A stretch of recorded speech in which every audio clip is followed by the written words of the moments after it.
Hola a todos, hoy vamos a hablar de potencias de exponente negativo. Hasta ahora en cursos anteriores habéis estudiado las potencias, pero siempre con exponente natural. Y supongo que conocéis sus propiedades más básicas, que son estas de aquí, ¿verdad? Tenemos propiedades para el producto de potencias con la misma base, se deja la misma base y se suman los exponentes. Y un producto de potencias con el mismo exponente es lo mismo que multiplicar primero y dejar ese exponente fuera. Tenemos unas propiedades similares para la división, solo que los exponentes cuando se trata de la misma base se restan. Y tenemos una propiedad también para la potencia de una potencia, que se deja la misma base y se multiplican los exponentes. Todas estas propiedades pues las debéis de haber aplicado muchas veces, sobre todo en los típicos ejercicios de reducir a una única potencia. Pues por ejemplo, no sé, 2 al cubo por 2 a la quinta, pues sería 2 elevado a 8, 5 más 3. 3 a la séptima entre 3 elevado a 5, pues sería 3 al cuadrado. También tenemos otras propiedades, como por ejemplo, pues no sé, si tenemos menos 5 elevado a 2 y a su vez elevado a 4, pues eso sería menos 5 elevado a 8, pues porque serían 2 por 4. Luego también tenemos las otras propiedades, las que tienen el mismo potencias con el mismo exponente. Por ejemplo, pues si tenemos 5 al cuadrado por 3 al cuadrado, pues eso lo podríamos escribir como 15 al cuadrado. O si tenemos 10 elevado a 3 entre 5 elevado a 3, entre 2 elevado a 3, pues eso lo podemos poner como 5 elevado a 3, 5 al cubo. Y bueno, estas son más o menos las propiedades que estudiasteis en su momento para potencias con exponente, repito, natural, es decir, exponente positivo y entero. Ahora vamos a ver qué pasa cuando esos exponentes son también negativos. No sé si recordáis cómo definieron en su momento lo que era una potencia. En su momento pues os explicarían que una potencia tiene una base y un exponente, y que ese exponente lo que nos dice es la cantidad de veces que multiplicamos por sí misma la base. Es decir, si yo tengo 7 elevado a 3, es porque esto es 7 por 7 por 7, 3 veces. Claro, viendo las cosas así, uno se pregunta qué va a pasar si yo lo que tengo es 7 elevado a menos 3. Porque multiplicar el 7 por sí mismo menos 3 veces no parece tener mucho sentido. Así que vamos a ver cómo podemos inspirarnos para dar una definición de potencia con exponente negativo. Mirad, os voy a recordar las propiedades que acabamos de ver ahora mismo. Según esas propiedades, si yo, por ejemplo, dividiese 7 al cuadrado entre 7 elevado a 5, ¿qué pasaría? Como tienen la misma base, el exponente debería ser el exponente de esa división, una potencia con la misma base y con el exponente restando, ¿verdad? Restando el 2 menos el 5. Y eso me quedaría justamente 7 elevado a menos 3, que es en principio lo que yo quería definir. Pero por otro lado, esto también se puede escribir así, ¿verdad? Y podemos ponerlo como producto. 7 por 7 arriba y abajo 7 por 7 por 7 por 7 y por 7 5 veces. Si aquí simplificamos, veréis que lo que me queda es 1 partido por 7 al cubo. ¿Lo veis? Bueno, pues de ahí sacamos la siguiente conclusión, y es que las potencias de exponente negativo las vamos a definir de esta manera.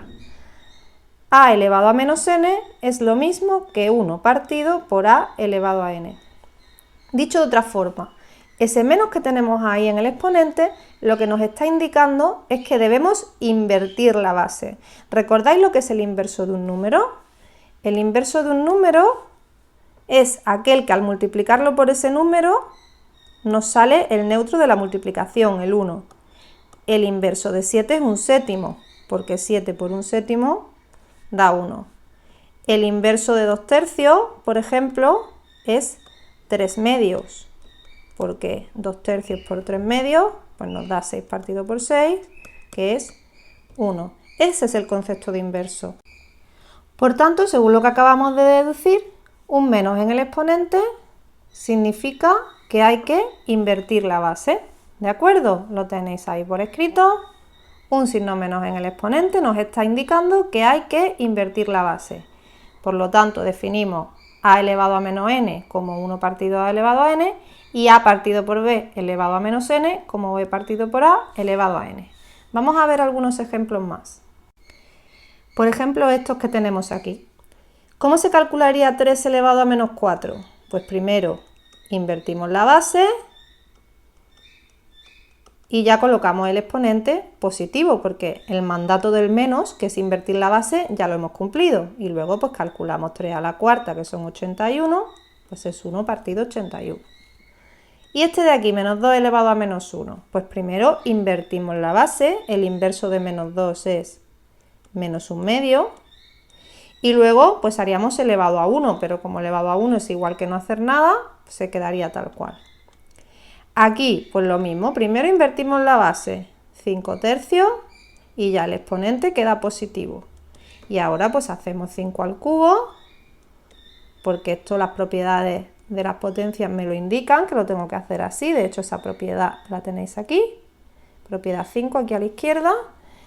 Y ahora pues sería cuestión de calcular 5 al cubo, que son 125, y 3 al cubo, que son 27. Y aquí abajo, 1 partido por 4 elevado a menos 5, primero invertimos la base, el inverso de un cuarto es 4, y luego pues ahora habría que calcular 4 a la quinta, que es lo mismo que 2 elevado a 10, o sea que esto es 1024. Bueno, os he hecho los ejemplos un poco más pequeñitos para que hablemos ahora un poquito de las propiedades. Mirad, las mismas propiedades que teníamos para los exponentes naturales se cumplen exactamente igual si los exponentes son enteros. Nos va a dar igual que los exponentes sean positivos o negativos, estas 5 propiedades se van a seguir cumpliendo de la misma manera que se sigue cumpliendo que cualquier número elevado a 0, a excepción del propio 0, es 1 y que cualquier número elevado a 1 es el propio número. Todo esto se sigue cumpliendo.